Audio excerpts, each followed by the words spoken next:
Pada zaman dahulu, di sebuah daerah bernama Pantai Air Manis yang berada di Padang, Sumatera Barat, hiduplah seorang janda yang memiliki seorang anak laki-laki yang bernama Malin Kundang. Sejak kecil, Malin Kundang telah terbiasa melakukan berbagai pekerjaan yang menghasilkan uang. Namun, upah yang diterimanya hanyalah kecil. Malin Kundang berpikir bahwa dengan merantau akan dapat mengubah kehidupannya menjadi lebih baik. Ia pun segera meminta restu kepada ibunya untuk pergi merantau. Mak, Malin mau minta restu. Malin mau merantau untuk bekerja di negeri orang. Malin, apakah kau tega meninggalkan emakmu ini yang sudah tua, tinggal di rumah sendirian? Malin tidak tega, Mak, tetapi Malin ingin mengubah nasib keluarga kita supaya bisa menjadi keluarga yang kaya raya.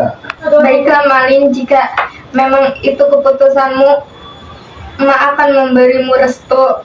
Doa emak menyertaimu. Jangan lupa pulang ya nak. Iya, Mak, doakan Malin agar bisa selamat dan berhasil sampai tujuan.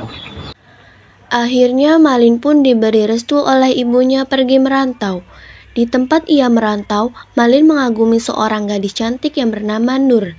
Nur adalah anak seorang saudagar kaya dan ternyata Nur juga menyukai Malin. Singkat cerita, akhirnya mereka berdua menikah.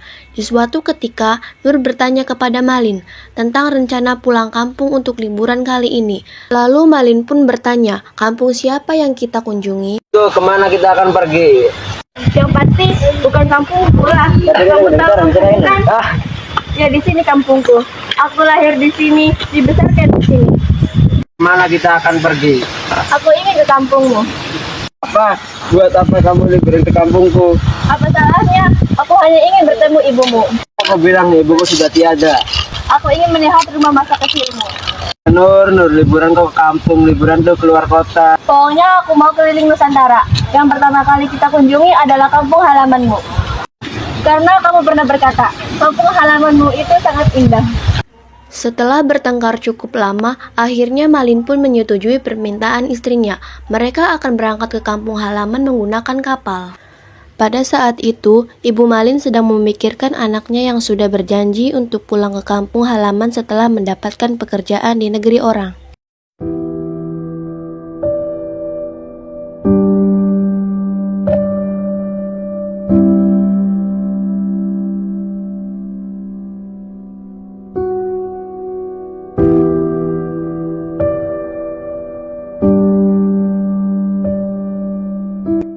Lalu tibalah dua pria dan tiga wanita dengan wajah dan suaranya begitu menampakkan kegembiraan, dengan tujuan ingin memberitahukan kepada Ibu Malin bahwa Malin anaknya sudah kembali. Mombo, Malin sudah pulang. Anakmu sudah datang dari rantauan, Bo. Anakmu sudah sukses, Bo. Apakah yang kalian katakan itu benar? Kami tidak berbohong, Bo. Kami tidak salah lihat.